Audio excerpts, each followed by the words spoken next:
Hi, I'm Annabelle. And I'm Amy, and welcome to Escape Purgatory, a podcast in which we rewatch Supernatural, then talk it through in the hope we can finally escape this show. Join us each week and leave comments on upcoming episodes, and together we can escape Supernatural Purgatory. Hello. Hello. So, Season 2, I was going to say Season 6, Episode 2. Way too far. Way too far in advance. We are still on Season 2, Episode 6, No Exit. Yeah. Yeah.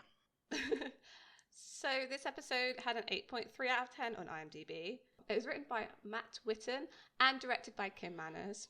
Yes, we can't help but be a fan. And I enjoyed this episode. This was one actually that I remembered very clearly once I started watching it, everything that happened in it. I mean, I'm fairly familiar with the H.H. Holmes story because, like all women in their 30s, I listen to way too much true crime. I'm right there with you. So yeah, there were some beats of it that I've forgotten, but ultimately I remembered all of it. Yeah. And I think it was okay. It was an okay episode. Yeah, I mean, it had its moments, and then it sort of didn't. But I don't know. I have a lot of tangents on this one, so I apologize ahead, and I guess because maybe the episode just didn't really hold my interest that much. I don't know. I did like the incorporation of using a real life villain, I guess. Yeah. I'm not sure they do that too often. I think of season 15 when all the ghosts from hell get released. They had Ed Gein was in that one. Yeah. No, not Ed Gein. John Wayne Gacy. But I don't really remember if any other famous ghosts really come up. I don't think so. I feel like they started to stray away from established, I want to say folklore, but I don't mean it like that, and true crime things. As they got into more biblical stuff, I guess. Maybe they didn't want to tie the two together. I don't know. But yeah, I thought it was an interesting way to do it, and I loved Sam geeking out about it a little bit. Yeah, me too. Me too. So I guess we can get into it. Absolutely. I mean, the recap, I don't feel like there was anything, there was nothing stand out about it. It was just pretty much all of Joe and Ellen's interactions with the Winchesters. No standout music. I don't really think they had a track playing. It was just sort of their own original soundtrack. Yeah. So it's going to be a Joe and Ellen episode. That's basically what it's going to come down to. So here's my first tangent of the day. Okay. So can you imagine if they so we've mentioned this before. We've mentioned it a couple times. I think every time Joe and Ellen are in it, we're like, John should have been her dad, in my opinion. I agree. Because they could have done the whole Darth Vader thing. So spoiler alert if you haven't seen Star Wars. You know how Obi-Wan is I used to know your father and he was killed by Darth Vader. Yeah. They could have done the exact same thing. And it just fits with the Star Wars parallels that they're already making. So exactly, totally could have been John Winchester got her father killed, and actually, he did get himself killed. John did get himself killed. Come on.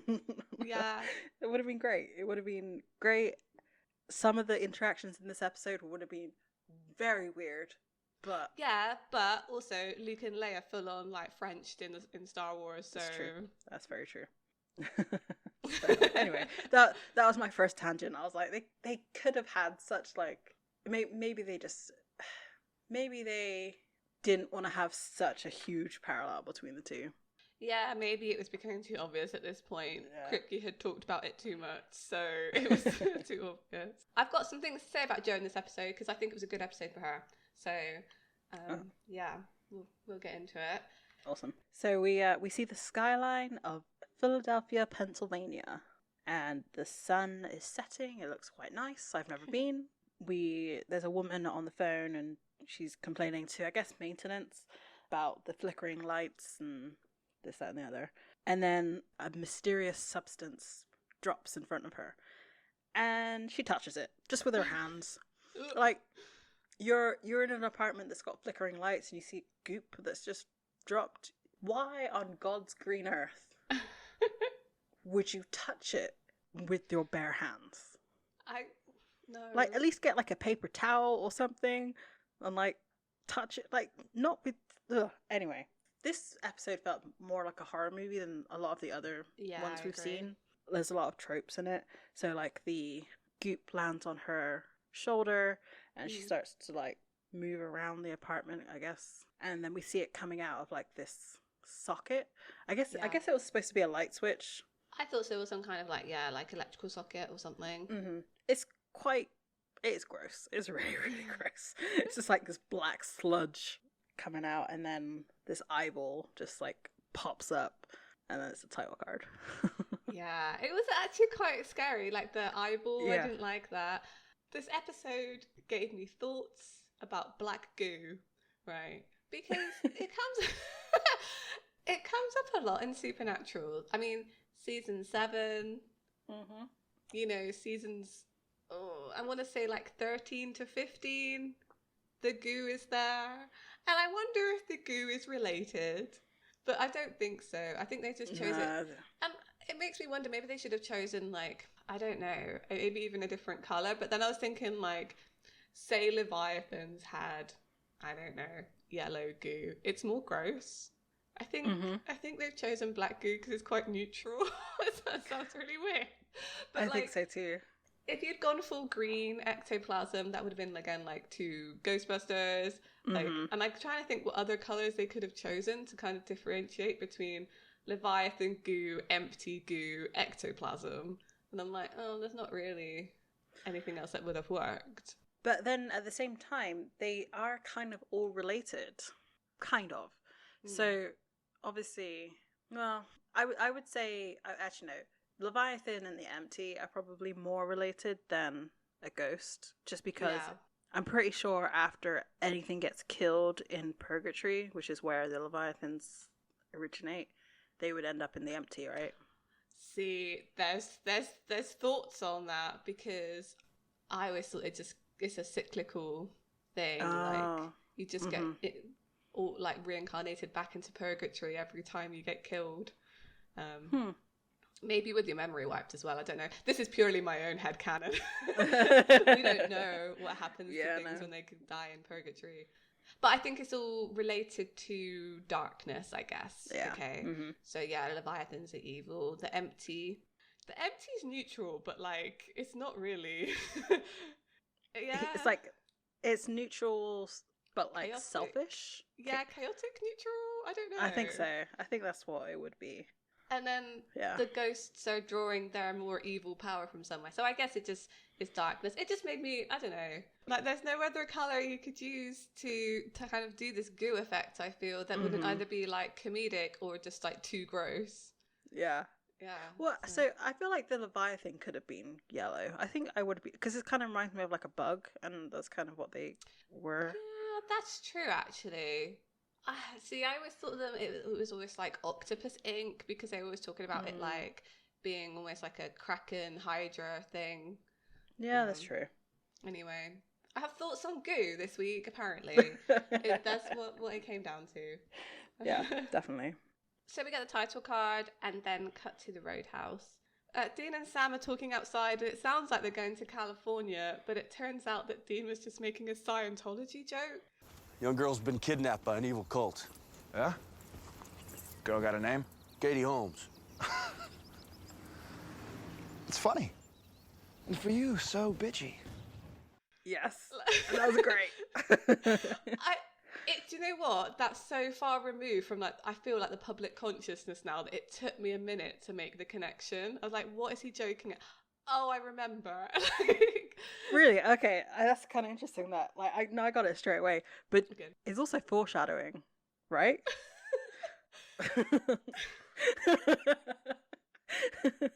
Like, that's the most clever foreshadowing I've ever seen. Oh my god. Because her name's Katie Holmes.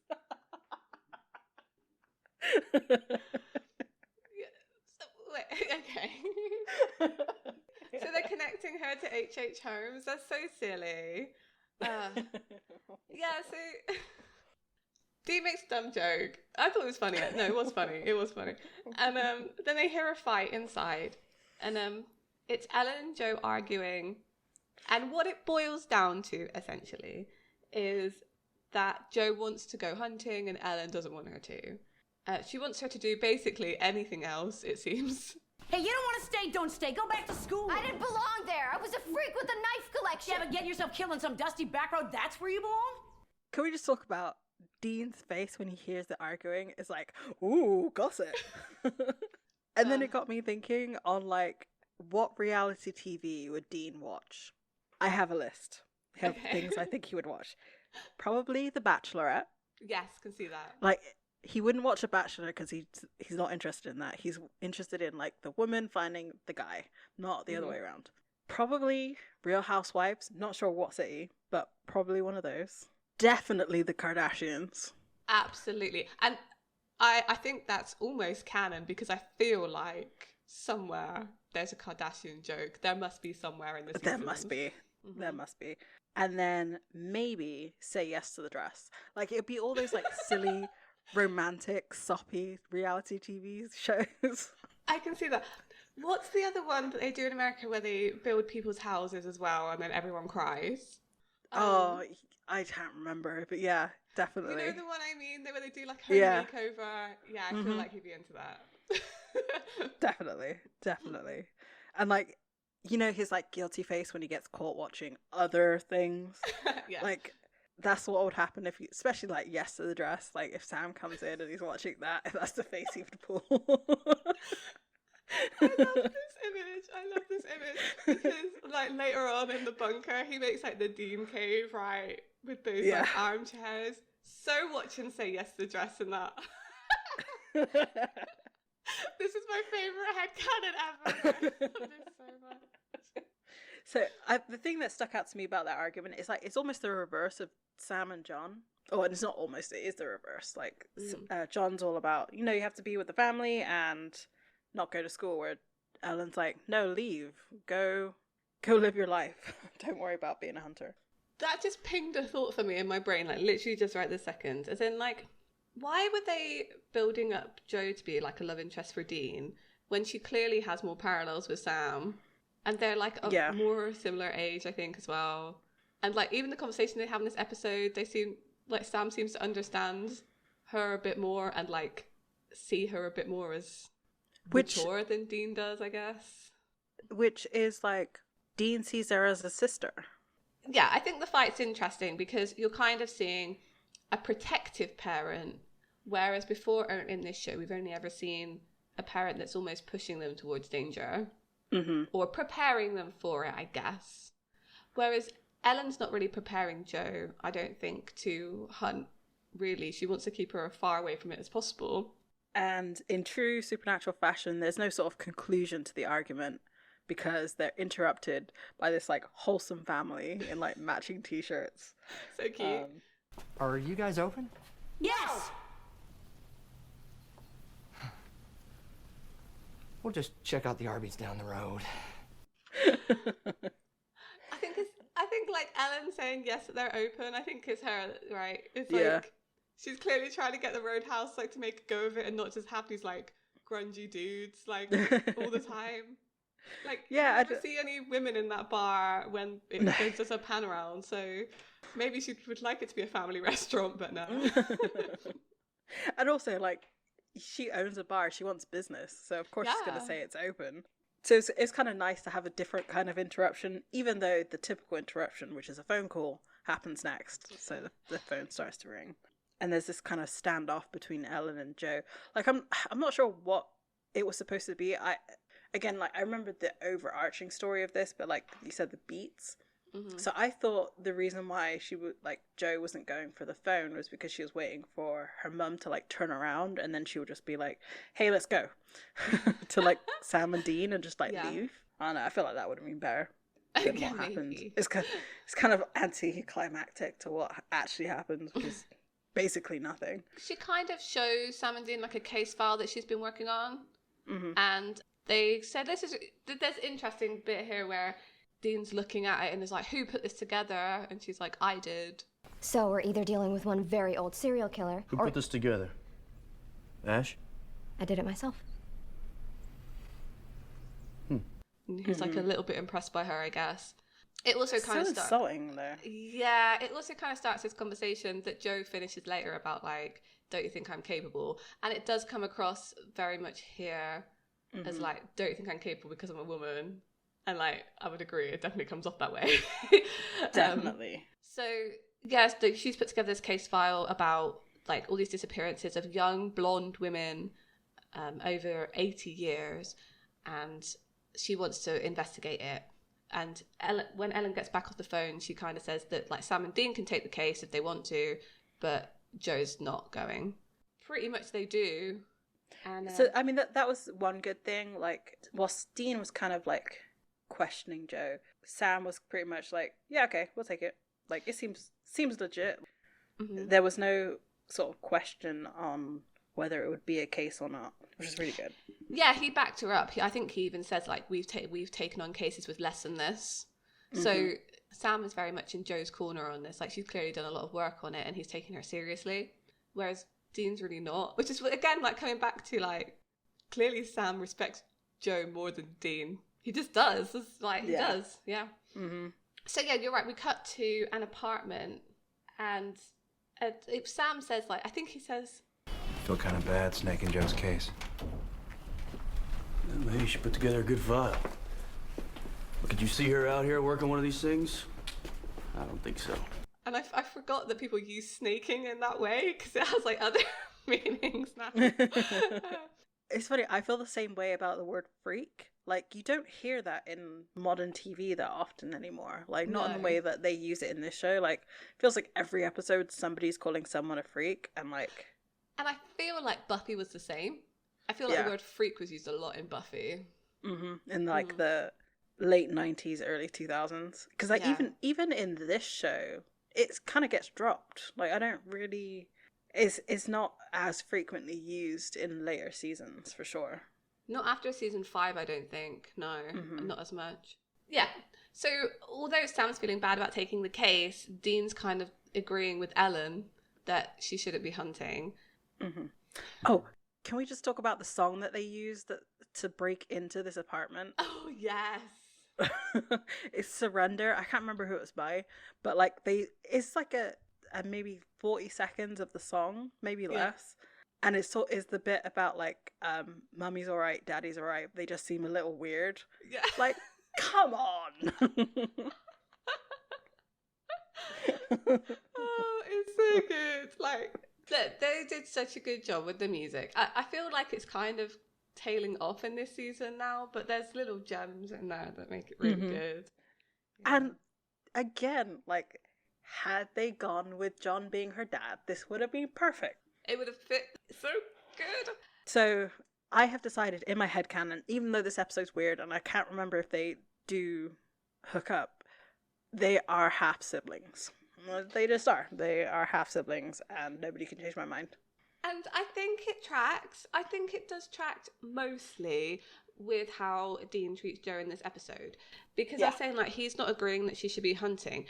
And I was thinking about other characters that he's treated like this over the years. And the one that immediately came to mind with me, and it could be because physically they're quite similar as well, is Claire Novak, right? Dean sees Claire as almost a mirror image of himself, like a younger version of himself. Like she's so angry and like wants to hunt. And although he offers her guidance and stuff, like he definitely doesn't want her to be hunting either. Mm-hmm. And I think it's the same with Joe. I think in Joe it's slightly different. I think Dean, this is weird considering some of the lines in this episode, but I think that Dean almost sees some of Sam in Joe as like a younger sibling who needs to be protected from the world rather than exactly how Ellen sees it, like protected rather than kind of showing the ropes. And exactly, it's very reluctant in this episode that he helps her at all. And it's only really out of necessity, realising that she's just going to do it anyway. And that same thing happens with Claire later on, because Claire's going to hunt no matter what. So might as well make sure she doesn't get killed doing it. But yeah, no, that is a really good parallel between the two. And I wonder, because of what happens to Joe, and I'm like, when we get into that season, I'll think about it again, I'm sure, whether he does see some kind of, whether he thinks of Joe when they first start helping Claire out as well. Mm-hmm. A lot with all of them, actually. She, you know, I'm getting myself sad about it, but Joe must weigh heavily on their minds. So they wander around the apartment, and Sam immediately finds some goo, and they kind of know that it's ectoplasm, and Dean, of course, makes a Ghostbusters joke. Mm-hmm. Well, Sam, I think I know what we're dealing with here. It's a Stay Puft Marshmallow Man. They both put their fingers in the goo. And I honestly thought he was going to, like, lick his finger. Like, Dean was going to lick his finger. I thought so, too. I was like, don't lick it. Don't lick it. Because they bring it so close to their face. I'm like, how close do you need it to be able to see? Like, you guys don't wear glasses. Maybe you do need them. And so we find out that for a ghost to have ectoplasm is actually super rare. And, like, they have to be pretty strong. And as they're leaving the apartment, because I guess they figured out what they were going to do, Joe is talking with the landlord. Dean's upset. Let's put it that way.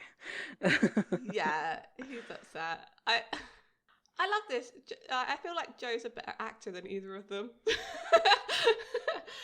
Yeah. Like, because she's lying to the landlord and she introduces them as her boyfriend Dean and buddy Sam. So the thing is, she knows that she knows that she's going to run into them eventually. Mm-hmm. So she's probably already thought about what she's going to say, whereas they're taken off by surprise. So I feel like, yeah, they're good at lying on the spot, but, like, not after being so shocked. That's true as well. Yeah, I guess so. But, like, I wonder when she chose to be, like, boyfriend Dean. And, like, also... This is so stupid. Would you not have actually pretended that Sam was your boyfriend to see where the jealousy lies there? Because, like, I think how Dean would react with that would have been very informed on how he feels about that relationship. Yeah. The thing is, the way that I see it, Dean would have probably been, like, a little bit relieved. Because so far, like, doesn't it seem like Dean's more annoyed with Joe's come-ons? Yeah, again, it's like... weird little sister energy, but, like, it's not. I can't explain it. It's almost like it's as if Joe's older brother's best friend. Yeah, right? It's that kind of interaction. Also, I feel like Dean's kind of internal monologue is, you think you want this but you don't, kind of thing. Yeah. Mm-hmm. Oh, yeah. Okay. Definitely. Yeah. In my brain at this point, I'd already established that they were half siblings. So when I saw this, I was like, oh. I was like, please don't kiss. Don't even, like, not even on the cheek would have been maybe okay. There's like cute little nicknames. Because if Dino loves it, it's good enough for me. Oh, sweetie. We'll take it. It's funny because it's so awkward and the landlord's clearly picking up on the weird vibe. Because the way he's talking to him is like, okay. It's like, well, how did you get into the apartment? It's like, well, it was open. Yeah, it's fine. The wad of cash that Joe presents to the landlord, like, that shuts him up.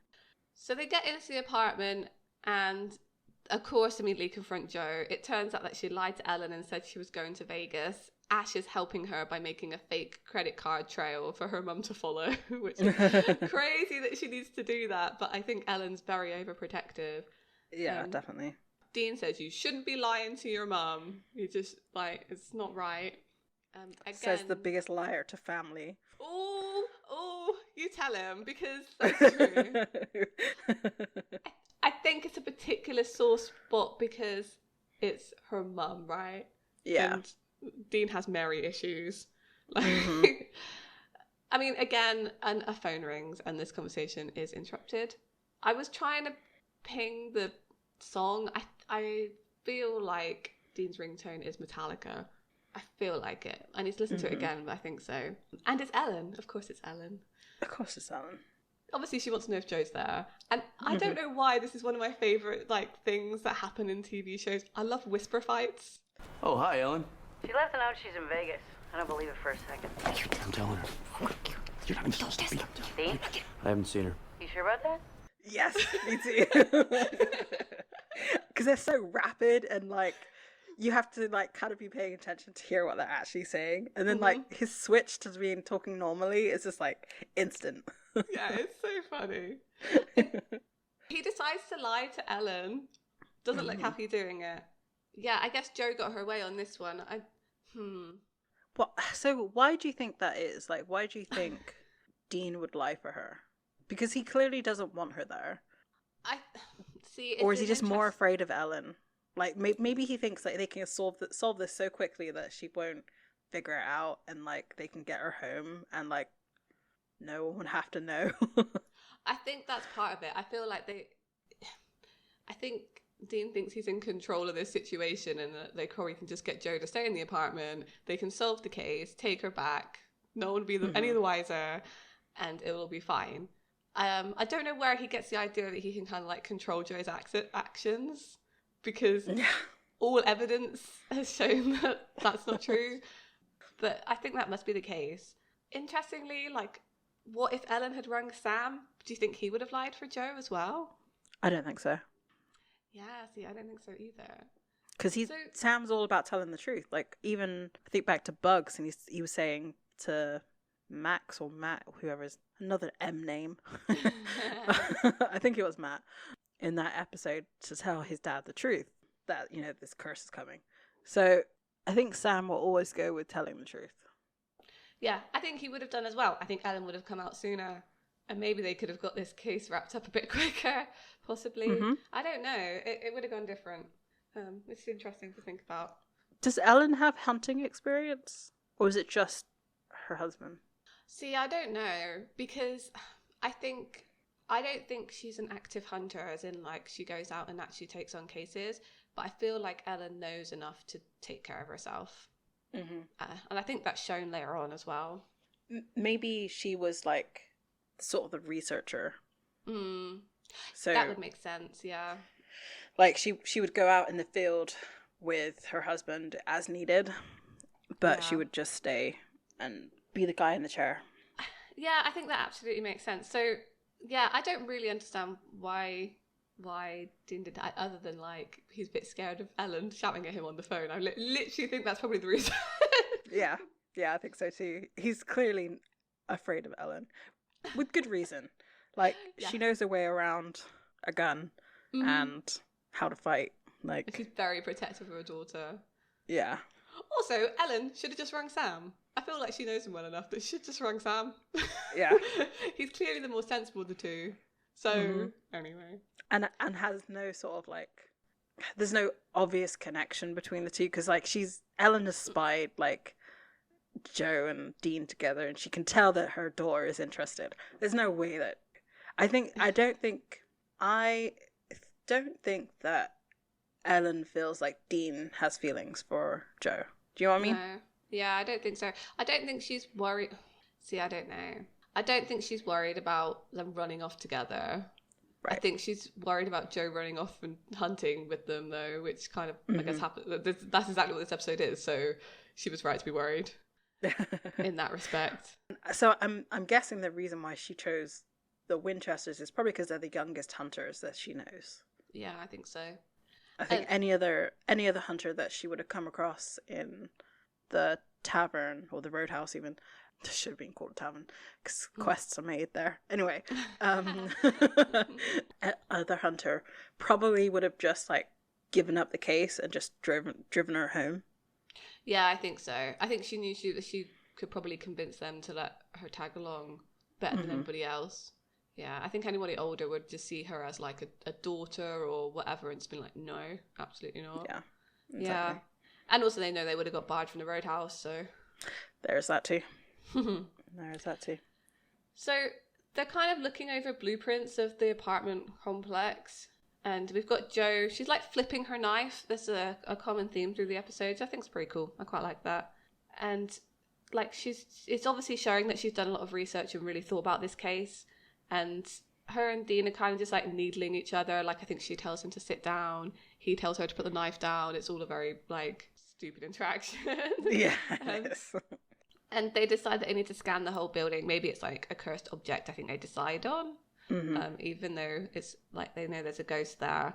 It's decided that sort of Joe and Dean are going to go together, which Joe's kind of like, why can't I go by myself? And Dean's like, no. It's the whole like protecting thing. You and me will take the top 2 floors. We'd move faster if we split up. Oh, this isn't negotiable. I was going to say something about like parallels between John and Dean in this. How Dean treats Joe is similar to how John's treated Sam. But the difference is that Sam... This is from like later interactions, because whenever they would split up, it was always Sam and Dean had to go somewhere together.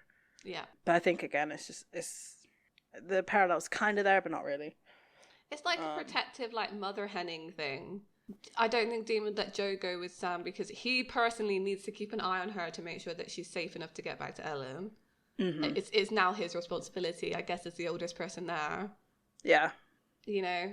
And also the fact that he had just lied to Ellen probably is also like, I've done this for you, now you have to, like, now I have to protect you. Exactly, yeah. It just occurs to me, like, Dean is the mum friend. You know, you have one in every group that was like, are you hydrated? You need to go sit out the sun. Dean's that friend. Definitely. Way too overbearing. So, like, as they're walking around, Joe says, like, you going to buy me dinner? And Dean's like, what? I just love this because I think it's really funny. I don't know why. I think she said... So, you gonna buy me dinner? What are you talking about? It's just if you're gonna ride me this close, it's only decent you buy me dinner. Oh, that's hilarious. Such a cool out like. So gross. So gross. I don't even think it's flirty though. Like, I feel like, despite the riding connotations, this is a like bitchy interaction that Sam and Dean definitely could have. Right? Yeah, definitely. No, yeah, you're this right. dialogue, you could put the exact same words and it would work. So I like that a lot. And Joe's kind of saying that she's exactly this ghost's type, which is probably what drew her to the case, I imagine, as well. And that she wants to be bait. And Dean's like, no. And this is where she outright says that he's being sexist. You know, I've had it up to here with your crap. Excuse me? Your chauvinist crap. You think women can't do the job. Sweetheart, this ain't gender studies. Women can do the job fine. Amateurs can't. You got no experience. What you do have is a bunch of half-baked romantic notions that some barflies put in your head. And now you sound like my mother. Oh, and that's a bad thing? I guess he has a good response to this, because he does say, like, oh, you know, I know women hunters, and that's fine. It's not that. It's that you're inexperienced. Which is true. I think that's true for him. I think it is that he sees her as a younger person who hasn't done any hunts and probably, like, he knows the horrors of the job, I guess. Yeah, definitely. Knowing that, would you get somebody into it? You know? That's true. And also, like, she's chosen kind of a hard case. Like, it's clearly something old because it's been 80 years. Yeah. Like, I can't imagine that the Winchesters' first hunt was anything more than like a woman in white, like something that was kind of strong, but like nothing too dangerous. Whereas Joe is like jumping into the deep end almost, not completely, because there's obviously worse things out there, but it definitely, this is a powerful ghost because of the ectoplasm stuff. Like, she's really inexperienced, but had it been an easier case, Dean might not have been so like, no, you can't do this. Yeah, I think so, because you're right, actually.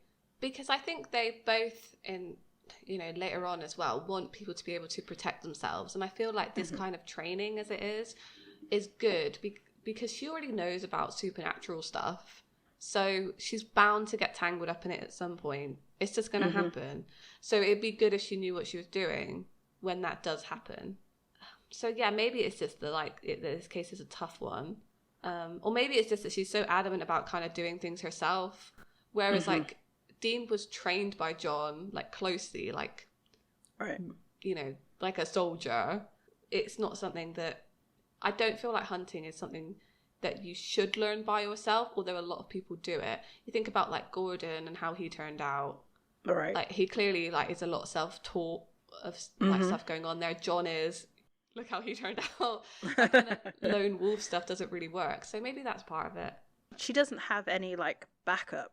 No. Like, she's definitely not experienced enough to go out on her own. Like, John was experienced enough to be able to handle anything on it. Not anything. Most things on his own. Mm-hmm. Sam and Dean have a lot of experience, but they still hunt together. Exactly. Like, this is it. I think it's not about not having the backup and not having... I don't know. Like I said, he's protective of her in a way that he is protective of other people in later seasons, and, like, he's protective of Sam. I think that's just part of that, like, yeah, like, mothering instinct. Like, Joe even says, like, you sound like my mother. Yeah, like, Dean's, like, speech here about it kind of sums it up. Joe, you got options. No one in their right mind chooses this life. My dad started me in this when I was so young. I wish I could do something else. You love the job. Yeah, but I'm a little twisted. You don't think I'm a little twisted too? He says, I wish I'd learned something else. And I was like, not on. Look, I have to say it because a lot of people think it. I've seen it online since the finale. A lot of people say, Dean was always happy hunting. Like, this is how he would have wanted to go out. Absolutely no. If you... Lines like this just, like, it's such a big signal. Like, he says he wishes he could do something else. He doesn't feel like he can, but he wishes that he could. Also, if you already know about it and you know about the life and you realise you can save people doing it, he feels like has a moral responsibility to do the job then. Yeah, right? So definitely. there's no way out of that. It's really frustrating because there should have been. I'm just like... Ugh. And so, I mean, that kind of brings on, are there any retired hunters? I don't know. See, I would have said Bobby once is a good example of, like, a retired hunter, but even he isn't fully out of the life. It's really tough, isn't it? No. And so it would have been really nice to see a get out of a kind of bad situation. Mm-hmm. And I wrote here that Ellen was the dad that Dean deserved. yeah, he deserves someone to protect him from... I'm getting mad about it. The thing is, like, he's saying something quite sincere here, and I think this is where Jo, where she's kind of showing that she's kind of younger and more experienced, because she says to him, like, you love the job. And I guess yes and no, right? I mean, you can love it but hate it. Like, there's nothing... No, you're exactly right. If you think about... this is it. I think... both Sam and Dean enjoy hunting. I think they enjoy the chase of it, the research of it, the saving people bit. Mm-hmm. Definitely. But they both wish they didn't have to do it. Oh, yeah. I mean, look at when they're trying to, like, close hell or, like, get rid of all the monsters. Do you know what I mean? There's times where they've tried to, like, solve so many things so, like, no one would have to hunt anymore. Mm-hmm. And that it wouldn't even need to exist. So I think, superficially at this point in the show in season 2, from an outsider's point of view, from Joe's point of view, it looks like they're, just road tripping, hunting, like, things, like, living it up. Mm-hmm. But I don't think she fully understands the, like... the weight of it. The weight. Yeah, because she doesn't do it, which is understandable. Also, at this point, the reason why she wants to become a hunter is because she doesn't feel like she fits in anywhere else, right? Yeah. At this point. Like, she doesn't actually know the feeling of being a hunter. Yeah. She kind of gets that a little bit at the end of this episode. And sort of, like, the reasons why hunters do it. It's to save people. Yeah. But I feel like I feel like Dean is sort of picking up on, like, the selfishness of her actions in this. In the beginning of this, because it is very, like, Jo feels like she has nowhere else to go, nothing else to do. She said she didn't fit in school. While, yes, she's aware of the things that are in the world, like the supernatural things, she's never come face to face with any of them. So I feel like it's different knowing about it and then interacting with it. It's the curse of experience. We saw that curse of knowledge. It's the curse of experience. You can know about things, but till you fully experience them, you don't know. You don't you don't fully understand it. Yeah, I really like this, like, really little conversation that they have. I think because it kind of does. I think Jo always sees it as, like, glamorous. It's something that her dad did. all the people she's around are hunters. To be fair to her, it's kind of all she knows as well. And that's probably partly Ellen's fault also. Like, maybe she should have got Joe. I mean, maybe she tried. I mean, it kind of sounds like she did try with sending her away and stuff. So, anyway. There's a lot of conflicting things going on. Like, wants to protect her but not let her do things. Because Joe is somewhat capable, because we know she can handle a gun. We know she can fight. But, like, was she taught these things? Was it taught in defense rather than offense? See, what I imagine from Joe, because again, it's not really shown, is that she's learned these things from hunters over the years at the Roadhouse, not from Ellen. So I reckon that it's kind of almost like the people who've come through, oh, like, can you teach me how to shoot a gun? Or can you teach me how to throw a knife? Or how do I get out of this hold if someone, like, grabs me or something? You know, like, I reckon that she's, I mean, we don't know because it's not shown, but I guess my headcanon is that she's learned these things not necessarily from Ellen, but that's not completely true. I reckon Ellen's probably taught her enough to, like, defend herself, but I reckon actual hunting skills, she's probably picked up here and there from conversations she's had. Because you saw her, like, hustling hunters for poker and things. She must use those conversations to get information and techniques and things, you know. And then she has Ash too, which, who is Ash to them? I don't know, freeloader? He must be. Because he's obviously the research side of things. At the same time, though, Ellen does that. Because she's the one who had the freaking clown case. So, yeah, I think it's just learning by observing. I reckon with Joe, I don't think anyone's actively taught her anything other than, like I said, probably Ellen to, like, defend herself. I reckon she's, you know, knows how to punch a guy. And clearly it showed that when they first meet her. And that probably also came from unwanted advances from the hunters. I mean, yeah. Or just, you know, generally just existing as a woman. Although Joe says to Dean that he loves his job, he comes back with a joke, as he does when I think he was being sincere, and then when she came back, he didn't really know what to say, and says, like, you know, I'm a little twisted like that. But he goes back to serious quite quickly and says, your family, like, don't throw it away. You know, you shouldn't be going behind Ellen's back and doing all of this. Like, you know, don't throw it away. And, I mean, obviously Dean's going to say that. Yeah, of course.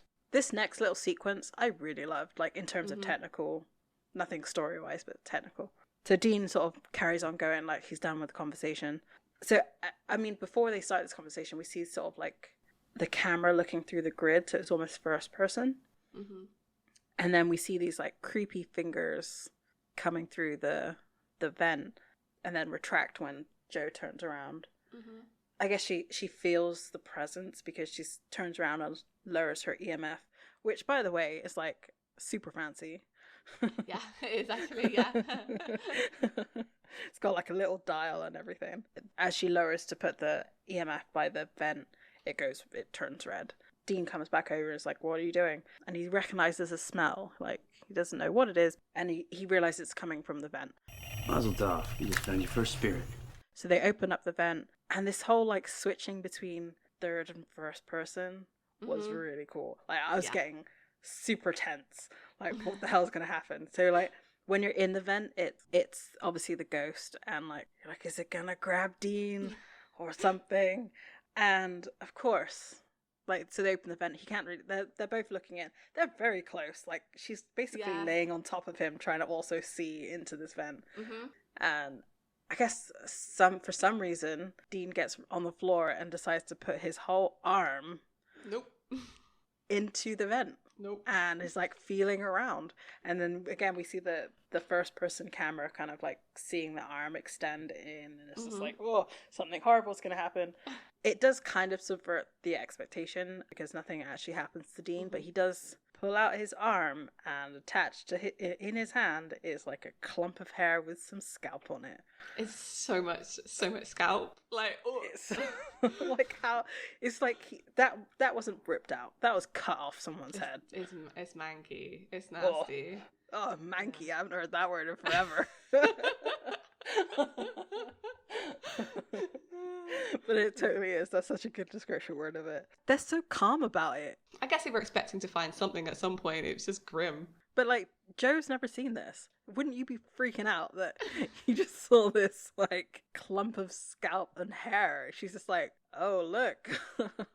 In the next scene, we got another woman who's clearly about to be attacked. But before we sort of get into that, I kind of want to bring up what I think we've mentioned this before. So Joe has already established that this ghost only attacks every once in a while, like, and it's only usually one person. Why is it now attacking two people when the Winchesters are there? And do you think it's out of desperation? Kind of like how in the episode with Gordon, where the vampire is like, well, we need to attack to protect ourselves, and then we can run away. Do you think it's the same kind of thing? Or is it something that they bring? I don't know how much a ghost would be aware of the presence of hunters, necessarily, where in the same way that vampires are, because they're all kind of tied to one place and don't get a lot of information, and, you know, I don't know how much they perceive the outside world, to be honest, at all. But the difference with this ghost, though, is because he is a criminal and he was caught by police work, and this is essentially what they're doing. I mean, yeah, no, you're completely right, actually. That could be it, is that, like, it's sensing a threat to its activities, so hypes them up. Like serial killers do, right? Almost like a spree kind of thing. Mm-hmm. So, yes, that could be it. Because they go through a few of these where it's like, only attacks once a decade, and suddenly there's been 3 attacks when we've turned up. The Winchesters almost bend reality towards themselves. Mm-hmm. I don't know if anyone's ever read The Wheel of Time, but there's 3 main characters in that, and they literally, events converge on them because they're like special and like protagonists, and this feels the same. And it happens in a lot of stories, but that's intentionally written like that in The Wheel of Time. Like, they know that they do this. Right. Whereas the Winchesters don't know. But knowing what we know, it makes sense that would happen. Mm-hmm. That the story congregates wherever they are. So I wonder if, because we've kind of touched on this before, if they didn't turn up, would all these bad things happen? Right. And sometimes the answer is no, definitely not. And I wonder it's by their very presence that they cause events to push further along sometimes. Mm-hmm. It's all Chuck's fault. That's what I'm saying. I mean, this is 100% true. This very meta, I'm sorry if it like takes you out of it a bit to think of it that way, but it is like very fourth wall, like it has to happen. So it has to happen like that for you to have a TV show, right? Events have to happen with your protagonist turning up. But at the same time, Supernatural have written an actual explanation for why that would happen into their story. So my brain hurts.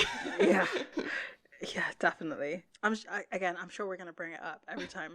Like these once in a decade attacks happen. Like, 'cause sometimes they explain it away. Sometimes they say this monster only comes like every 10 years, but it takes 3 to 4 victims. The only other thing I could think of that would work in this case is maybe it's the presence of a young blonde woman that's causing these attacks. So maybe it's just whenever a new one moves in that happens. So this is, by the sounds of it, it seems like there's no kind of, we don't know this woman's backstory, so I can't really say, but like, I think she's already there. The second woman, the first woman, yes. So maybe it triggers an event. It got me thinking that, like, obviously we know why it's happening because TV, but then we also know, like you said, we know because of Chuck. There's a few things that it could be, but you're right, it's not explained as to why there's suddenly like 3 attacks in 1 week or whatever. But okay, so this time a woman's come home and she's opening up a letter, and it's like a flyer, and again the goop drops onto the letter. She doesn't touch it though, she just throws it away like a normal human being. Basically a poltergeist happens in her house. I think what happened here was, they did that effect in Hookman. I think someone was like, that was really cool, should we use that again? Because it looks exactly the same. It does. Like the ceiling starts to crack and lights flickering. So maybe the budget isn't there yet, because they haven't done the cold spot thing in a long time, and like because eventually it starts to like frost windows and surfaces and like breath is seen. They haven't really started to do that just yet, and again there's probably they don't have the budget for the VFX. She tries to call on the phone, but it's gone to static, and then this arm comes through the vent and drags her away. But physics is a thing, because she can't fit through that vent. That's true. Not without leaving a human-sized hole in the wall, and like she's being reported missing and nobody can find her. It's kind of suspicious that, like, oh, look, there's a human-sized hole in the wall. Yeah, I didn't really think about it. I imagined her getting dragged into the vent and, like, that's how she dies, almost. But you're right, because she doesn't. I guess maybe it, like, grabs her to sort of, like, subdue her, and then maybe the ghost comes out of the vent and, like, takes her somewhere else that way. I don't know. Oh, no, because it says it uses chloroform. So... Oh, yeah. So, yeah, I think it's just... The vent is, like... It would knock her out somehow, and then... I don't know. It's stupid. But yes, you're right. Like, there must be some other way that she was transported to that other place. Because she couldn't fit in that vent. Yeah. The only other thing which, like, has never happened in the show is that the person takes on ghost properties. I mean, I know, though, actually... No, sorry, I just need to go with this. Because where they end up is underground. And they had to dig to get in there. Yeah, I know. So how did the ghost get them there? The ghost must have phased them through or something. Or there's a secret tunnel. Or look, plot holes. It's fine. Human-sized plot hole in a wall. Yeah, exactly. Also, another thing. She screams pretty loudly. Yeah. Nobody heard that? I don't know, Annabelle.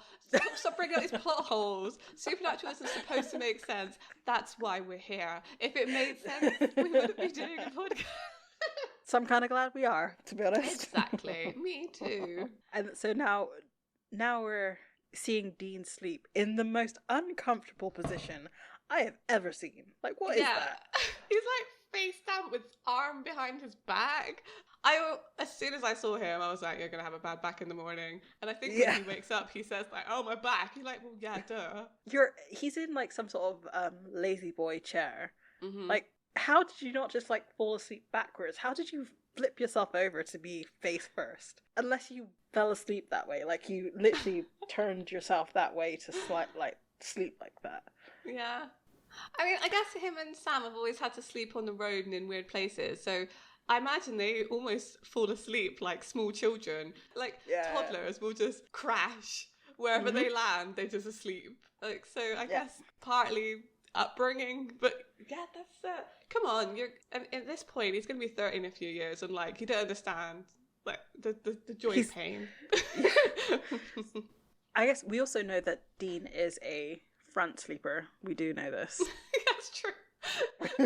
I love that's like canon, like we know this, like that's stop thinking about the equation, everyone needs to remember it. So yeah, he wakes up. Morning, princess. Where's Sam? Went to get coffee. Oh, my back.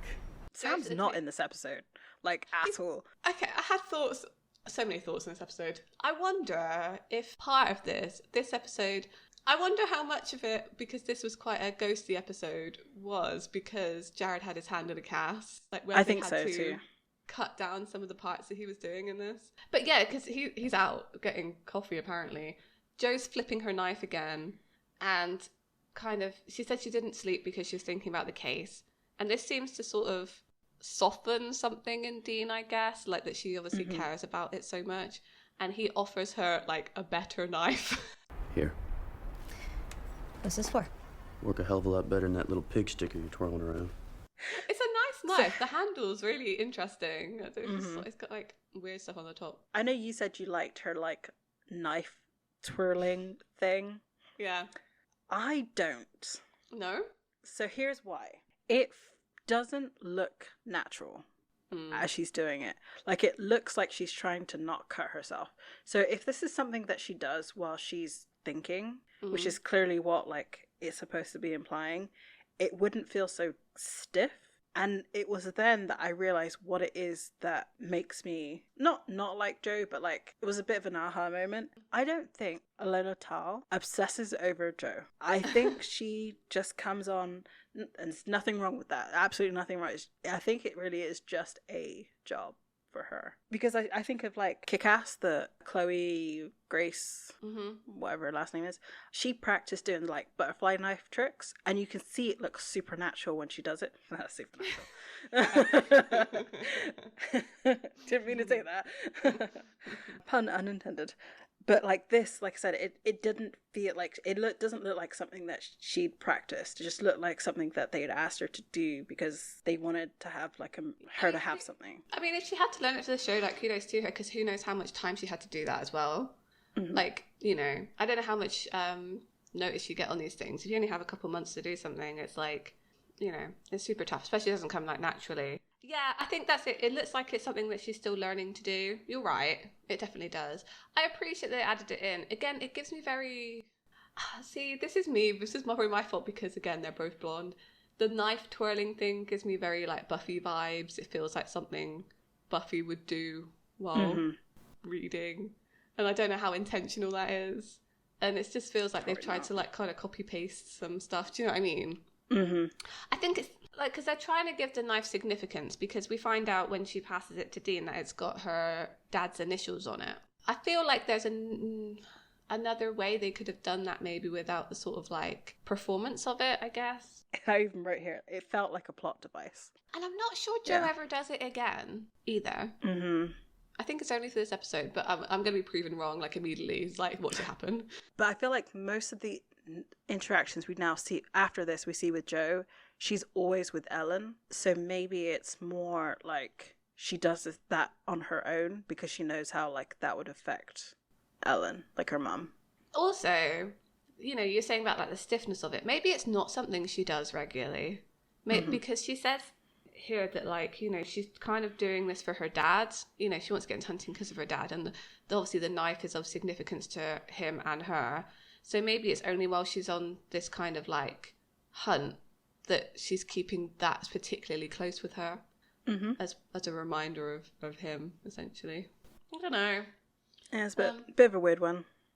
But, I mean, Dean's nice to her about it. Like, he apologises for offering her a better knife because he realises it has emotional significance to her. Joe asks him about John, and this was really heart-wrenching. She asks him what was the first thing he thinks of when he thinks of John. And, like, you can almost see in his face that it's something not good. There's something there. And I look. Yeah, me too. So the way I took that question was like, so the direction that it goes is not the direction I thought it was going to go. Like, it was such a weird way to ask that question. And maybe that was intentional, because I thought he was going to say something about the hospital. I think that's too personal, though. It's like, for his interactions with Joe, I think that's way too personal. Mm-hmm. That's probably what he was thinking. You know, what's the first thing you think of when you think of John? And he immediately thinks, oh, the thing he told me in the hospital. And also it's a weird weird thing to ask, because John's only been dead for a couple of months. The story that he ends up telling. I was 6 or 7. And, he took me shooting for the first time. You know, bottles on a fence, that kind of thing. I bullseyed every one of them. He gave me a smile, like... I don't know.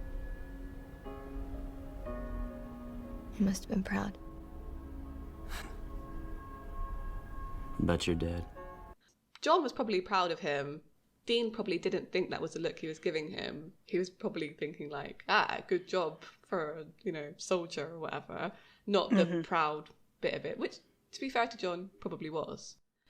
And the story Joe gives is about her dad coming home from a hunt and like hugging her, and her mum being happy about him being back. And I realised it, like, Joe's trying to bond over their dead family, essentially. Yeah. Like, she's trying to say, like, you're not so different, you and me. You know, we both have dead dads and they were both hunters, and, you know, but she doesn't fully understand all of the stuff that is between Dean and John, because it's way different to the baggage that she has between her and her dad. Definitely. It's so difficult to equate, like, because she even says I was still in pigtails when he passed. So I would say 5, 6 years old. Yeah, young, right? You don't have a lifetime of trauma like that John inflicted on. That you get from your parents, you're saying? She has a different kind, because obviously the absence of a father definitely can like affect you. But like and especially a death of a parent. But it's very different from like a parent that has trained you to be a soldier. Yeah. Like that's and a whole nut. Burdened you on his deathbed. Like, yeah. It's a whole thing. So I think she's trying to do some connection, like, you know, but it doesn't really work because you can tell that she's quite sheltered almost, I think. Yeah. She has quite an idealistic version of her father, whereas Dean definitely and of John doesn't. And of John, yeah, because I think she was expecting something as equally nice. I mean, she did get it, but she wasn't expecting him to say like, "Oh, I remember the time he told me an earth-shattering secret." Quite literally. Yeah. Oh, you know, I remember the time I rang my dad when I was dying and he didn't pick up the phone. Like, do you know what I mean? Or let's think of one more terrible thing that John did.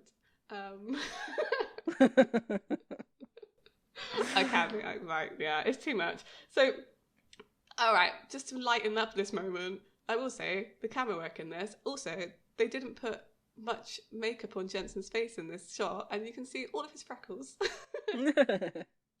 Well, he did just wake up, so That's true. He hasn't had his face yet. He woke up like that. Exactly. So Sam arrives, not with coffee, and but to tell them that another girl has gone. So they kind of all get together to discuss the case. Like a little bit of time has passed, and they're talking about like, why is this happening here? And like, we can't find any kind of deaths, anything going on. And it eventually turns out that there's a prison next door to where this apartment complex was built. And Joe rings Ash and kind of threatens him a little bit. And it turns out that the site that the apartment building was built on was where they used to hang prisoners. So probably there's a lot of, I'm going to say, like, bad vibes.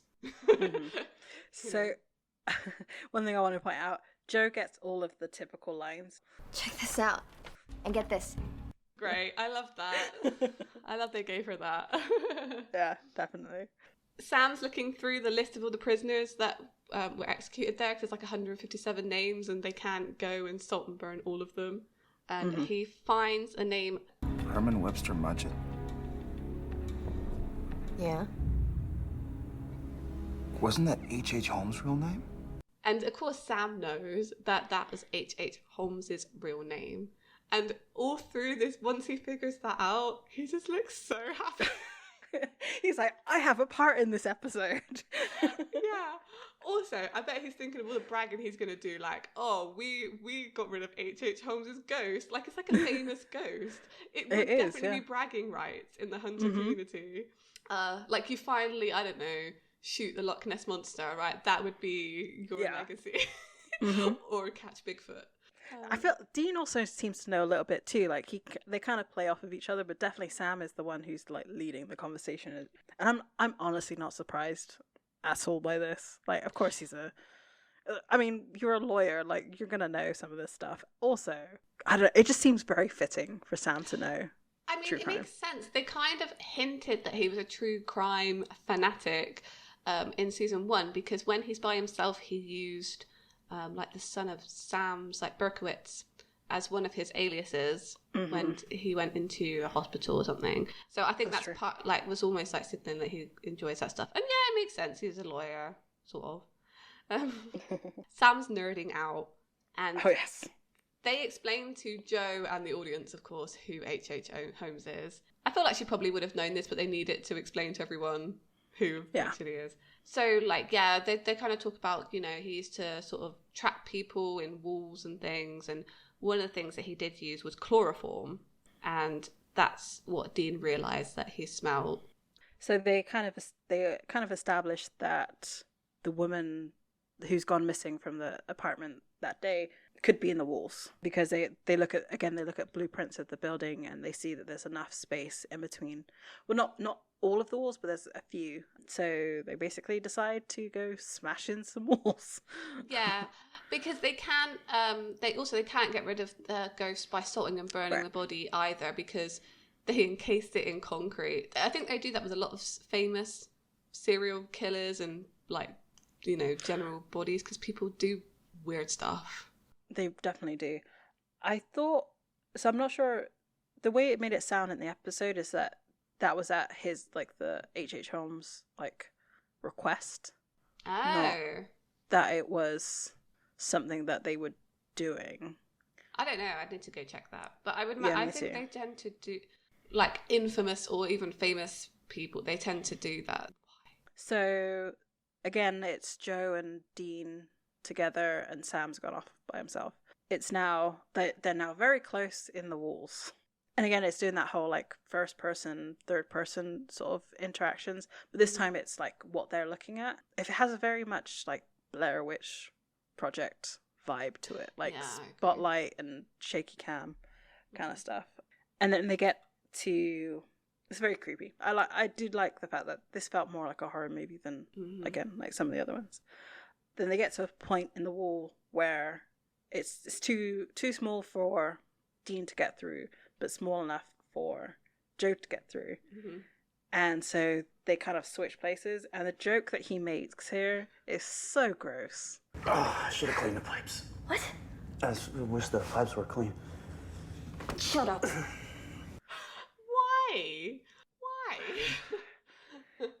I was just like, you don't need to say it. Like, and also, there's only been one indication that he's was into her, and then, like, after that, there's nothing. So, again, the situation forced, right? It does. Super, super forced. Like, it feels like he has to make a joke, so he does make a joke. It's like, I don't know. It felt out of place this episode, but that's how they write Dean. That's how they write Dean With Joe. And because he's made, like, I think back to, like, Sarah in the family portrait episode. I can't remember what the episode's called. And, like, he's making jokes there, but, like, they're actually, like, funny. Maybe because it's at Sam's expense. So it's like... Yeah, the thing is, like, I don't know. I almost didn't mind it, because it's almost, like, expected that he's going to make a stupid joke. Like, I you know... But, like, I feel like he could have made, like, a pop culture reference joke. That would have been funnier. Yeah. In my mind. It feels out of place because they don't have any kind of, like, chemistry. That's why it feels out of place. Like, if it had been with someone who he maybe had chemistry with, it maybe would have been funnier, but still gross. Do you know what I mean? Like, yeah. I mean, Joey kind of just sort of says, like, stop being ridiculous to him. I can't remember what she says, but yeah, it's dumb. That's all I can say to it. It's dumb. It's dumb. So Jo continues on. She stays on the phone with Dean, which is actually pretty smart to, like, actually to have some sort of communication. Here's a question. Would you, if you were Dean, would you stay at that spot where you can't get through? Would you try and get out and, like, follow her on the opposite side of the wall? See, I think a following thing is smart. I think that's what he was trying to do, because he was looking at the blueprints, right? But kind of trying to figure them out, where she was going to come out. I guess the thing is, if she then ends up running from something, he could maybe have pulled her out of that narrow gap quicker than she could have, like, squished through it. So I guess it's a calculation. But I think he ultimately makes the right decision in trying to follow her. I don't know. But as she's going along, the phone turns to, like, static a little bit, and the goop is coming through the wall right in front of her, and she gets snatched and pulled through, like, it's not a vent, but it's an opening in the floor which leads to somewhere. I wonder if they get, like, encased in ectoplasm, and then the ectoplasm manages to phase them through the stuff somehow. Maybe. I don't know. Because, so, okay, actually, there's probably access points in the walls. There has to be. And where Sam and Dean might literally just be too big to get into those access points to get down to where the ghost is keeping them. Yeah, and that's true. why they had to find another way. So, plot hole, yes-ish, kind of has a little bit of an explanation as to, like, because sewers are connected. They have to be. So, that's my reasoning. So I brought up the plot hole, and I kind of fixed it too. Cool, that's great. Dean's running trying to find Joe, and he runs into Sam. And Dean's pretty angry at himself that he let Joe get taken. He's got Joe. What? How'd that happen? I wasn't with her. I left her alone. Damn it! Okay, hey, look, we'll find her, all right? Where? Inside the walls. Inside the walls all night. None of the other girls are there. She won't be either. Then, to just make matters a bit worse for him, Ellen rings him, tells him that she knows everything and she's on her way. Yeah. I like the fact that, like, she says that Ash folded like a cheap suit. So did Dean. Yeah, he did. Yeah. That must just happen to Ellen, you know, put a bit of pressure on. It's like, I'm telling you everything. And, like, Dean says that he promises that he's going to get Joe back. And Ellen says here, very pointedly, She'll be okay, I promise. You promise. That is not the first time I've heard that from a Winchester. Ooh. So, like, they're looking over the blueprints again, and Sam thinks about this basement idea because the original H.H. Holmes house had a basement, so maybe he's taken them to the equivalent. And they realise that there's kind of this, like, sewer thing under the ground. And before even Sam finishes explaining, like, Dean's out the door trying to find it. We cut back to Joe, and she's waking up in, like, what looks like to be buried underground in, like, this very coffin-like thing. And she reaches for the torch or flashlight that's in her pocket, and she sees, like, these scratch marks up above her from previous victims, which is kind of horrifying. Yeah. She sort of looks over and she sees Teresa, who was Yes. the other woman who got abducted earlier, and they're kind of, like, trying to calm each other down, but, like, not really working. See, this was the scene that I started to like Joe, because she's clearly very scared, but she's, like, putting on her brave face for Teresa. And I just think they could have shown her character better if she wasn't constantly with, like, Dean in this episode. Like, because here she looks like someone who is capable, like, she's staying calm, she's trying to look for a way out, and, like, actually knows what she's doing. Yeah, I mean, this is very true, but then again, this is her experience. This is you know, kind of what we were talking about, like, and where the selfishness of what she's trying to do kind of comes away, I think. Like, Yeah. now that there's somebody who's actually in immediate danger, she has to let go of the fact that she wants to be a hunter and be a hunter. Yeah, that's true, actually. And actually, like, realising the realities of the job, I guess, also. Like, I think the ghost here, like, grabs and, like, rips out some of her hair. Pretty sure. Yeah. Horrible. We cut to Sam and Dean on the streets. And Sam's got a metal detector, Dean's got a shovel. And they're looking for this trapdoor, which they find eventually and dig it up. It's quite a big trapdoor. They do a weird shot as they're climbing into it from below, which is, I've never seen anybody, like, shoot, like, people walking down a ladder like that. It's always interesting. No, Kim Manners does that a lot. When there's, like, staircases and stuff, he does shoot from below. That's true. Okay. It's just that this is such a limited space, and, like, there's no that whole them going into the sewer thing. I was just like, nope. I'm not claustrophobic or anything, or afraid of the dark, but, like, you wouldn't catch me doing that. Like, as we see them like crawling through, like, really small pipes and stuff. Oh. And, like, literally, they don't know there's, like, any way out of that on the other side. It just freaks me out. And also, it's like old sewage down there too. That's got to be rank. Yeah, that's true. Yeah. So they're crawling through these sewers, we see Jo, and she's, like, kicking the box again.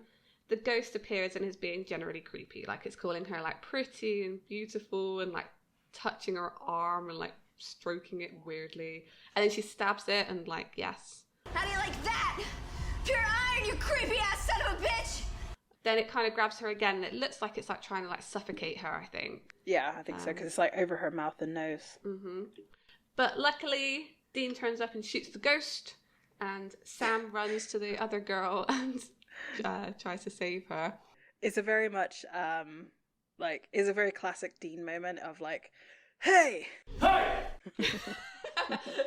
That's so true.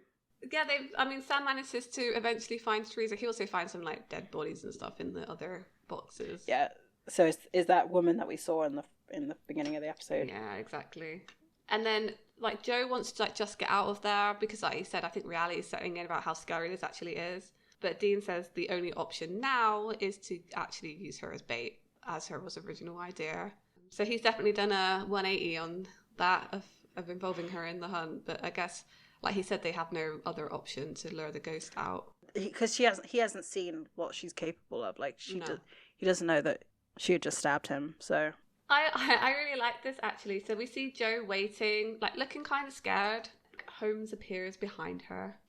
And they kind of cut some rope, and all these, like, sheets of rock salt sort of flow down. And they get Joe out. And it turns out that they've trapped the ghost in this massive salt circle. And he's, like, screaming at them. Such a cool idea. Like, I had forgotten that's how they get rid of this ghost. I thought it was really wicked. I did think immediately, though, like, that's never going to stick. I'm lucky. Yeah, me too. Because, like, surely the salt will eventually dissolve, at least. Like, it's so wet and damp in there. Like, it would eventually just turn into salt water and then evaporate. I don't know if that would still work.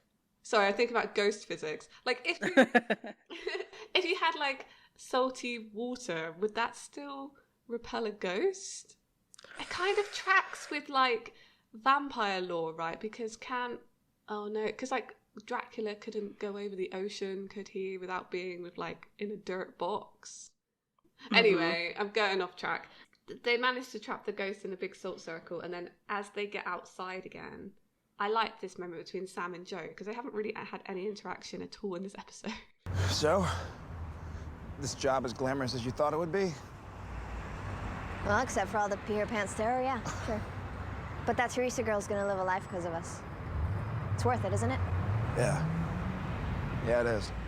She's happy that they saved someone, and that's a good bit of the job. And Sam's like, yeah, it is a good bit of the job. I agree with you. He's not trying to dissuade her in any way from following this lifestyle, actually. But that's where Sam's at the moment, right? Because Sam's quite happy with the hunting. Yeah. You know? And Dean kind of isn't happy with it. So it does reflect how they're interacting with Joe, how they're feeling about their own selves at the moment. I mean, so Joe actually kind of points out your point of, like, well, what's going to happen? Like, surely eventually he'll be able to get out. And we find out where Dean is. He's gone to get a cement truck. You ripped off a cement truck? I'll give it back. I still don't know how that's, like, supposed to really stop the elements from getting down there. Because, like, you'd have to cover up every single manhole and every single entrance. I think it was to stop people from going in there. Because I think they were talking about, like, people going down and messing with it. So that would stop people from getting down there. But my point still stands that it's damp down there. That salt will eventually dissolve. So, okay, here's another thing. Coming back to Plot Hole City, we don't know about the other access points, right? Yeah. So, obviously it's not that one because they had to dig it up. That would actually stop the ghost from taking them to that spot because he needs to physically get them down there. I don't know. So, I guess it stopped the ghost for, like, probably a while. A few years at least. So I guess they can always come back and they know what the problem is now. So, but they've blocked their one entrance. That's really true. I don't know what they were thinking. But I think Dean says that will keep him down there till hell freezes over. So, like, maybe he did get out at some point. Yeah, maybe. But they think they've solved that situation, so good for them. This drive back, with Ellen in the car, like, sat next to Dean. Perfect. Why is she in the front seat? Like, I think she said no. Ellen definitely would have called shotgun, and there would have been no, like, yeah, arguments. Yeah, it feels like you know when you're sat in the back, like Sam and Joe, like sat there, like looking at each other, like like it's so like it's just like this situation's uncomfortable and it's funny. Say Dean turning on the radio and then like it's as cold as ice, like. This is gonna be a long drive.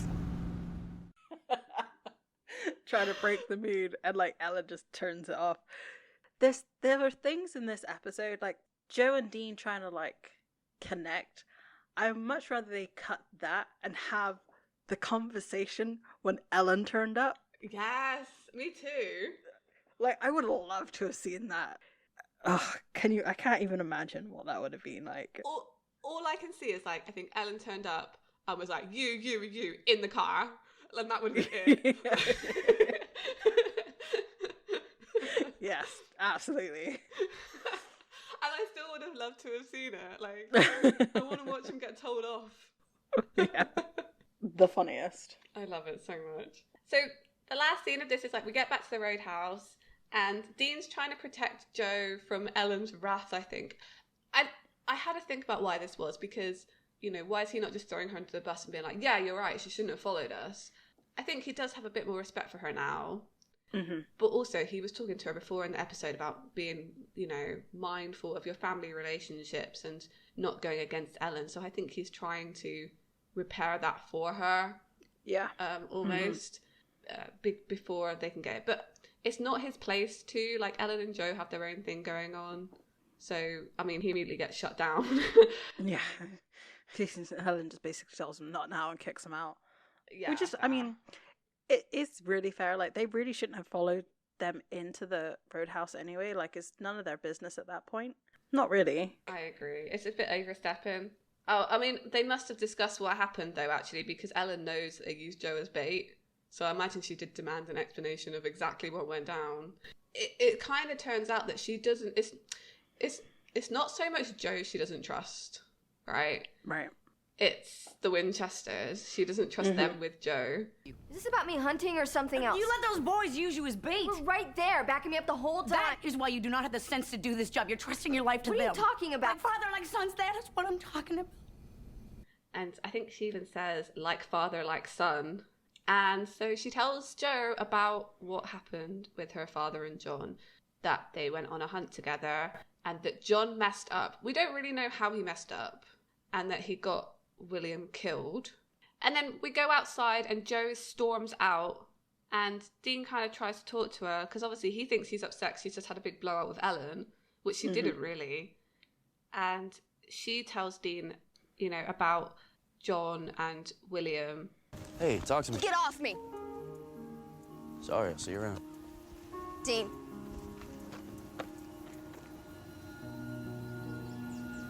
Turns out my dad had a partner on his last hunt. Funny, you usually worked alone. This guy did too, but I guess my father figured he could trust him. Mistake. Guy screwed up, got my dad killed. What does this have to do It with... was your father, Dean. What? Why do you think John never came back? Never told you about us? Because he couldn't look my mom in the eye after that. That's why. That kind of explains why John kept Ellen and Joe a secret from them, because it seems like this went down and then he never spoke to them again. Yeah. And then didn't tell Sam and Dean about it because probably he was ashamed, I guess. Also, he wants to come across as infallible to his sons, so he can never make mistakes. That's true. Because they even said in an earlier season, Dad doesn't make mistakes. You know, this is a huge mistake, got somebody killed. And I feel like this is where any possibility for like Dean and Joe like getting together was completely like killed off because she's so mad at him. I think they all know that it's not their fault, but its emotions are high, right? Right. And it's like, oh, you know, I was almost in the same situation as my dad. Like, I could have got myself killed. She probably angered herself as well. I guess it sounds like John was someone that she almost equated to being similar to her father. And then to find out that he got her father killed is a big blow because, like she said, she's trying to bond with Dean over their dads and like trying to get like a similar story together of like, yeah, he was really great and this is why I want to do the job and all this kind of stuff. So to find out that John wasn't so great and maybe realizing that she realizes that she doesn't have as much in common with Dean as she thought she did as well. Yeah. I don't know. There's a few things going on here. I do like it. I think it's interesting because it kind of shows why Ellen is kind of a bit standoffish with them as well when they first sort of met. But also she doesn't seem to particularly blame them. She's just wary of them. Right. Because if John was reckless and he trained them, then it would make sense that they're a bit reckless as well, which is actually true. This is 100% true. So the thing I don't quite get, like at the end of the last episode, she was all like gung-ho with like helping them catch the demon. And like, and now it's like she'll help them, but she won't allow them to get close. I think that's probably what it is. Again, I feel like in other seasons this changes a little bit. I think there's a bit more trust there. I mean, definitely there's a lot more trust there. But I feel like they really do have to earn it with Ellen, which is fair enough. Because she must seem loads of... Like, for example, I think Gordon's a good example of this as well, right? She said, oh yeah, guy's a great hunter. Like, he's really good at his job. And then was like, do not work with him. He's like... Right. So she already knows the, like, weird personalities of hunters that come through her bar. Like, yes, they might be incredibly capable and be really good people, but if you get too close to them, you're going to get hurt or you're going to die. And I think that's the reality of hunting for her, is that you get close to these people and they eventually either get you or themselves killed. Yeah. And unfortunately, we know what happens there. Hey, we know what happens. I like this episode in that I do feel like it did a lot for Jo's character. Like, you kind of understand a bit more of her motivations, see how she interacts with people. Like, she's quite, like, sarcastic. I quite enjoyed that. She fits into their dynamic quite well. Like, she jokes around with them and stuff, and it kind of works out. I think so. I would have liked to have seen her in more episodes, actually. But then at the same time, I don't, because they were trying to do the whole romantic thing, and I never really wanted it to come to fruition. Because I agree with you that she's definitely just a half sister. Yeah, exactly. Like, they could have done more with her if they hadn't tried to fit her into this kind of box of the love interest. Oh my gosh, you're so right. This is the problem with writing women, is if you're trying to shoehorn her into it's not organic, right? And obviously you might write it with the intention that it will eventually be a romantic thing, but it still needs to feel based in reality. Right. And like okay, here's how they could have done Dean and Jo romantically, is they first meet in the bar and they're like snarky with each other and stuff, but obviously she's very much like Dean's type. And then it's this episode where maybe they both kind of show a more like vulnerable, emotional side and kind of connect that way. And that would have been a more believable romantic trope than just her immediately deciding that, I don't know, he's kind of hot and I'm going to start hitting on him because, I don't know, we're in a bar together. Kind of deal, which I know does happen, but if you're trying to get something like emotionally there, you need to work out on it. They need to be friends first. Yeah, and like it doesn't come across like she's trying to do like the one hit it and quit it. No. Right? It seems like she wants a relationship, and like I said, if you want a good relationship story, a romantic relationship story, they have to at least like each other and be friends. Exactly. Like, that's the bare minimum here. Not just sort of have... Because like you said, I think Dean almost seems to find her interactions like almost annoying in those first few episodes. And we have... I don't know, I'm going back and forth on this because, like, yes, you can... All right, fine. Pride and Prejudice is a good example of that, where they kind of find each other very irritating in the beginning. But also that's a story just about them and doesn't include any other elements of, like, plot telling or... Do you know what I mean? So... I don't know. They could have done it differently, is what I'm saying, if they wanted it to work. Yeah, they did it well with Sam and Sarah.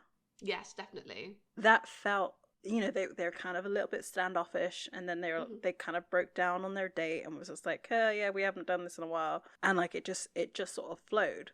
Whereas this, it feels very much like, again, maybe they just don't know how to write aggressive women. Yeah. Because that's basically what she is. In that, like, you know, she's trying to pursue this with Dean, but it's not working. I think part of the problem is as well is that at this point in the season, and maybe this is also intentional, I don't know, but at this point in this season, like, Dean is not very emotionally available. Like, whenever she's tried to get anything out of him, it's he told that like kind of nice story with his dad, but that definitely wasn't what he wanted to say, I don't think. And every other time he's kind of been like joking, or do you know what I mean? There's been no, he's not giving anything back, because but he's also doing that with Sam as well, so it's kind of where his character is at in this season. And also he doesn't trust them. He doesn't trust Jo and Ellen either. So I don't know. Yeah, it's weird. I don't see it. I probably will never see it, and I'm okay with that. What's crazy? What's crazy is they could have just not had Ash, right? They could have just not had Ash. Jo could have taken Ash's character. Like, they could have made Ash's character, like, female, you know, kind of like a little bit out there, like nerdy, and, you know, doing all the research and stuff, but like maybe is isolated in the roadhouse and is not allowed to go out actually hunting the things that she's looking for on her computer. And that would have been a way better character than... Yeah, because Ash is obviously fulfilled, right? Yeah. Like, he doesn't mind doing, you know, we've seen his, like, little rave room. I mean, look at Charlie, too. Charlie, when she comes in, she's not into hunting. She's happy just being the girl with all the information. Like, yeah, no, they... Basically, what it comes down to, they didn't write Joe very well. And I think I do think they get better at writing women. I do think that for sure. But I think also, and it's been said before in this podcast, that if you're not good at writing women, just write a male character and give them a girl's name. That's what I mean. I think they should have just had two characters, and they should have been like, Joe and Ash could have easily been the same character. That's my musings on that. Okay, so imagine this episode without Joe in it, right? Yeah. So instead it's just a random tenant of the building that they sort of get introduced to. The cleaning the pipe joke would have landed. It would have landed if it was just some like random hot girl of the week. Like, they've definitely done that before. It would have landed. You're right. Anyway. Yes, but no, I do feel like we got to know Jo a bit better. I'll give them a little bit credit on that. And let's see how she goes on from here. Definitely. Well, so that was this week's episode. It's kind of I think we're a little bit divided on this one. Yeah, I think so too. In terms of Jo. We both agree it wasn't well done, but I think I'm more like against it. And that's absolutely fine. Yeah. Next week is The Usual Suspect. This starts a good, like, continuing storyline, I feel. I'm looking forward to this one a lot. I just love Dean's interactions with authority figures, so I'm just looking forward to all of the snark and all of the sass that's going to be in this next episode. It's really funny, right? And like, definitely you'll say this next episode, but isn't it funny how to John he was really respectful, like the authority figure in his life, and then like every other authority figure that he comes up against, he's like, nope, not doing it. They're not family, so... Or he's just saying all the things to the police that he would like to say to his dad. I was trying not to go there, but yeah, that's exactly. Do you have a problem with authority, or do you just have daddy issues? Yeah, right. All right, thanks guys for joining us this week. I'd just like to remind you that any comments and things that you leave, like, we read all of them. I would say the best place to leave those is probably Tumblr. Is where I'm usually at. But to be honest, any of our socials that we link in our description are checked very regularly. So feel free to leave anything and we'll probably get back to you. We also have some stickers and things on Redbubble if you'd like to check them out. I think we're going to be adding some more in the future. So if you have any ideas, give us a shout and let us know. Definitely. And this week, as we went through Supernatural Purgatory, we got stuck in some narrow spaces. So we'll keep on keeping on, and hopefully we can find our way out. Bye! Bye!